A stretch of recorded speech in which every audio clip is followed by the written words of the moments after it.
দুর্গাপুজোর নাম নিয়েছি আর আমি সেজে গুজে আছি বলে একদম এখানে এসেই বসেছি। দৌড়েই সেজেছে, খুবই সুন্দর সেজেছে। স্টার্ট হয়ে গেছে। যে জিনিস ব্যবহার করতে ভয় পাই তা আমি নিয়ে যাবো।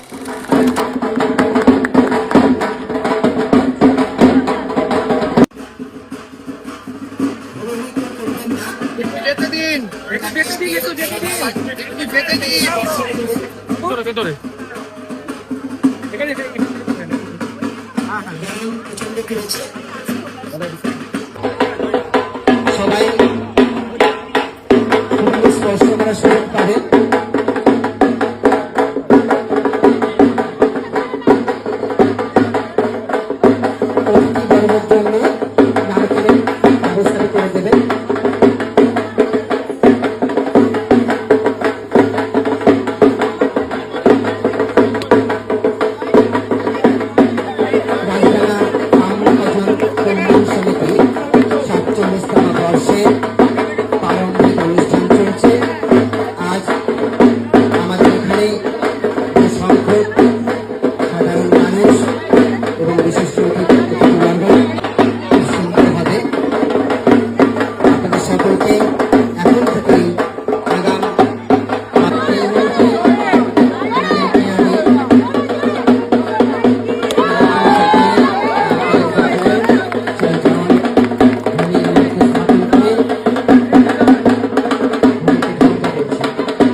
স্টার্ট হয়ে গেছে।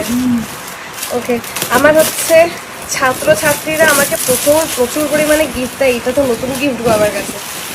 ছাত্রছাত্রীরা প্রচুর পরিমাণে গিফট দেয়, ভালোবাসা দেয়। তো এইটা আমি না ভুলে গেছি, এটা পরের দিন জেনে বলবো কে দিয়েছে। এটা হচ্ছে গিটার ঘড়ি একটা। গিটার মা প্লিজ বলবে না এটা আমি রাখবো।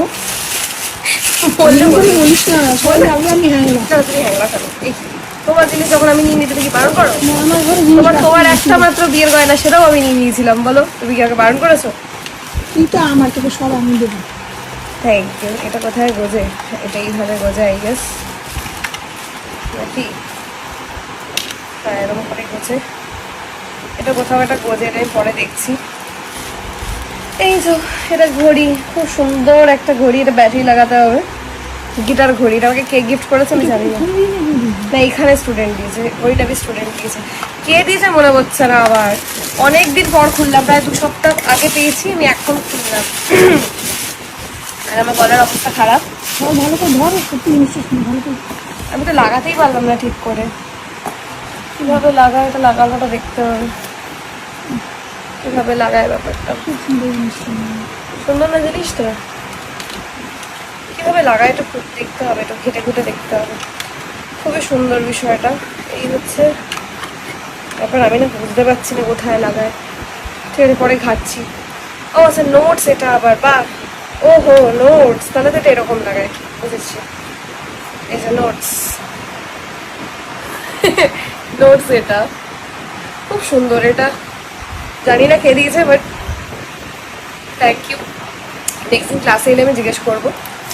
আর একটা আছে, একটাও খোলা হয়নি, প্রায় 2-3 সপ্তাহ ধরে পড়ে আছে। সত্যিই টাইম পাচ্ছিলাম না।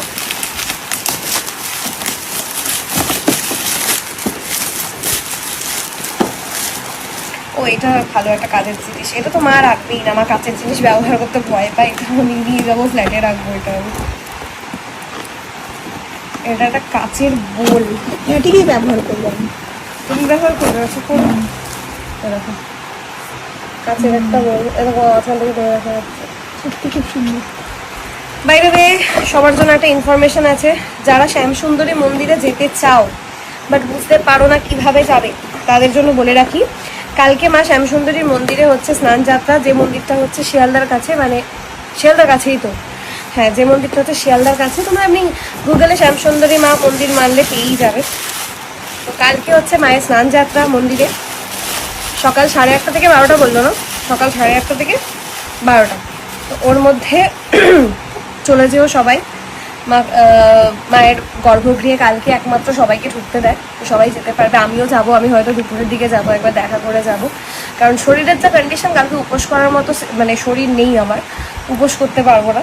বাট কালকে এক ফাঁকে যাবো, মায়ের মন্দির ঘুরে যাব। তারপরে আসবো হচ্ছে হরিপালে, অ্যাড্রেস বলে দিয়েছিলাম, হরিপালে মনসা মন্দিরের পাশে এরকম কিছু একটা, প্রীতম, আমার ভাই যে প্রীতম, ওর একটা দোকান ওপেনিং হচ্ছে 8 ফুটে, ওখানে যাবো, সবার সাথে দেখা হবে। আর যারা মায়ের মন্দিরে যেতে চাও, দেখো আমাদের তো চারিদিকে মায়ের ছবি লাগানো, শ্যামসুন্দরী মায়ের ছবি আর কাকুর কাছে বামনসার ছবি। তো ভীষণ ভীষণ মানি, সব ভগবানকেই মানি, বাট এই মায়েদেরকে খুব মানি। তো কালকে হচ্ছে আমিও যাবো শ্যামসুন্দরী মায়ের মন্দিরে, আর তারপরে যাবো হরিপালে। সবাই এসো, সবার সাথে দেখা হবে, যতটা পারো পসিবল হয় ততটা এসো।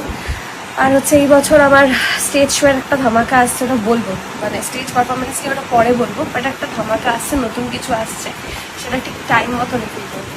চলো টাটা। আমি হচ্ছে আজকে খুঁটি পুজো সেরে খেতে চলে এসেছি, প্রচণ্ড খিদে পেয়েছে। এই দুর্গা ঠাকুরের দুর্গাপুজোর নাম নিয়েছি, আর আমি সেজে গুজে আছি বলে একদম এখানে এসেই বসেছি। তুমি লেট কিন্তু আজকে, আমি তুমি প্রচণ্ড লেট। আমাকে কতক্ষণ বসিয়ে রেখেছো তুমি কি জানো? হ্যাঁ জানি, আমি বুঝতে পারিনি তুমি এত তাড়াতাড়ি চলে আসবে। আমি তো তোমার সাথে দেখা না করে খাবো না, ওই জন্য কিছু খেতে পারছি না। আমি তো বলছি যে দিদিটাকে একটু কিছু অর্ডার দিতে বলো, আমি আসছি লেট হয়ে গেছে। আমি দেখো আজকে কত সেজেছি, আমি মাকে দেখি সুন্দর সেজেছে, সুন্দরই সেজেছে, খুবই সুন্দর সেজেছে। এই সুমন, আজকে অনেকদিন পরে মাকে সাজিয়ে দিয়েছে সুন্দর করে। মানে জেনারেলি মাকে সবাই সাজিয়ে মন ভরাতে পারে না, মায়ের মনে হয় বোধহয় মানে মাকে বেশি স্কিন টোন ব্রাইট করে দিয়েছে, এরকম মায়ের মনে হয়। বাট আজকে মা নিজেও দেখে পাচ্ছে, বাহ সুন্দর লাগছে। একদম কাকিমা বলেছিল যেন বেশি না সাদা হয়, আমি বললাম ঠিক আছে একবার তো দেখো দেন। হ্যাঁ, ও প্রথম দিন আমাকে সাজাতে গিয়ে একরকম সাজিয়েছিল, ভালো সাজিয়েছিল, কিন্তু একটু অন্যরকম। তারপর আমাকে বললো তুমি আমাকে বলে দেবে তুমি প্রথমটা কিরম চাও, একবার বুঝে গেলে আমি করে দেবো। তারপরে এখন বলতেই হয় না, আমি জাস্ট এরকম করে বসে থাকি। যাই হোক, আজকে আমরা এখানে খাবো হচ্ছে কি খাওয়া যাবে, মুরগির চুরমুরটা খাবো কিন্তু। হ্যাঁ, মুরগির চুরমুর তো মাস্ট। হ্যাঁ। আর একটা কথা আমি একটু বলবো, ব্লগে বলতে চাই, মানে তোমার পারমিশন না নিয়েই বলছি। বলো। এই যে তুমি আসো আমার কাছে মাঝে মাঝে, আমাদের দেখা হয়, আমরা গল্প করি, আড্ডা দিই, অনেক বিষয় নিয়ে কথা বলি। তবে যে কালকে অলকা এসেছিল, সবাই ভাবে কি আমাকে কমেন্ট করে সবই পেড প্রমোশন, মানে বিষয়টা কি এরকম হয়? আমি ভাবি তোমরা তো ভালোবেসেও আসো আমার কাছে।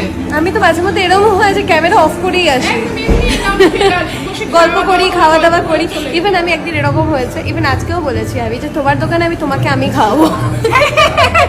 আজকে আমাকে দেবই না, বলছি তাড়াতাড়ি এসো, আজকে এখানে আমি তোমাকে খাওয়াবো। না, হয়তো এইটা ফ্যাক্ট, হয়তো আলাপটা হয়েছিল প্রমোশনের জন্য, তারপর থেকে ব্যাপারটা প্রমোশনে নেই। মানে আমি এইদিকে আসা মানে আমি ফোন করি, আছো বলে চলে আসি, কোথায় আছো একটু দেখা করবো, এবার এখানে আছো না ক্যাফেতে আছো, এরকম ফোন করি, আমরা চলে আসি।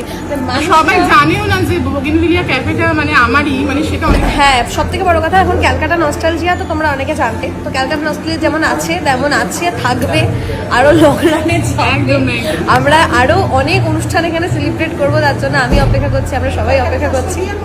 হ্যাঁ, ক্যালকাটা নস্টালজিয়ার কোনো শাখা নেই, ক্যালকাটা নস্টালজিয়া যেখানে ছিল সেখানেই আছে। আর হচ্ছে সুমনাদি পার্সোনালি আর একটা ক্যাফে করেছে, যেটা হচ্ছে একদম সাউথ সিটির অপোজিটে বোগেনভিলিয়া ক্যাফে, ওটা তোমরা সার্চ করলে পেয়ে যাবে। ওখানেও আমি গেছি, 2-3বার গেছি, 2-3বার গেছি। আর এমনি মাঝে মাঝে যেখানে থাকি আমি ফোন করে চলে যাই, গড়িয়াহাটের সাইডে এলে আমি ফোন করি কোথায় আছো, দেখা করবো, গল্প করবো, চলে যাই। তো আলাপ অনেকের সাথে হয়তো প্রমোশনের থ্রু হয়, বাট আলটিমেটলি সেটা প্রমোশনের থেকে বেরিয়ে একটা ঘরোয়া ফ্যামিলি, একটা বন্ধু বান্ধব এই জায়গা থেকে আটকে যায়। এইসব ব্যবসায়িক কথাবার্তা বাদ দিয়ে আমরা একে অপরের সাথে এত পার্সোনাল কথা আলোচনা করেছি। অ্যাকচুয়ালি না, আমাদের দুজনের কি বলবো, অনেক কিছু সেম, কাহিনীটা অনেক কিছু সেম, তাই জন্য না আমার আর সুমনাদির ভাইবটা খুব ম্যাচ করে। এবার বলি দিদি, বাট সেই বন্ধু একটা ব্যাপার, গল্প করি প্রচুর, মানে আউট অফ কাজ, আউট অফ নোওয়্যার অনেক কিছু গল্প করি। প্রমোশনে ফোন করে বলি যে কি গো, কি করছো, কি খবর, এটা তো হয়েই থাকে না।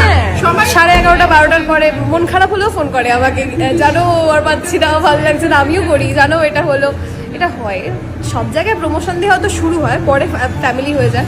আজকে যেমন আমার তো খুঁটি পুজো ছিল, খুঁটি পুজোর পর বাড়ি যাওয়ার কথা ছিল, এবার তারপরে ভাবলাম যে একটা শ্যুট করে নেবো, কেন যেহেতু সাজুগুজু করেছি, সুমনও আছে সাথে, একটা শ্যুট করে নেবো। তা খিদেও পেয়েছে, বললাম চলো তাহলে ক্যালকাটা নস্টালজিয়া যাই। ফোন করলাম আমি, কোথায় আছো? ক্যাফেতে না ক্যালকাটা নস্টালজিয়া? বললো নস্টালজিয়াতে যাচ্ছি। চলে এলাম, এবার খাবো। এবার সুন্দর সুন্দর খাবার দাবার রেডি হচ্ছে, অর্ডার দিয়ে দিয়েছি আমি। আজকে গাদি গুচ্ছে অর্ডার দিই, আজকে লিমিটেড দিয়েছি। গাদি গুচ্ছে অর্ডার দিয়ে খেয়ে আর শুটে নড়তে পারবো না। তবে চুরমুরটা মাস্ট, মুরগির চুরমুর ওটা মাস্ট। আর দুটো রাইস আমাকে সাজেস্ট করলো, আমি নাম ভুলে যাই, যাই হোক আমি নাম ভুলে যাই, সাজেস্ট করে দিল, তো দুখানা রাইস অর্ডার দিয়েছি, খেতে বসবো। আজকে ওরা ফার্স্ট টাইম খাবে, দেখা যাক তারপরে কি বলে।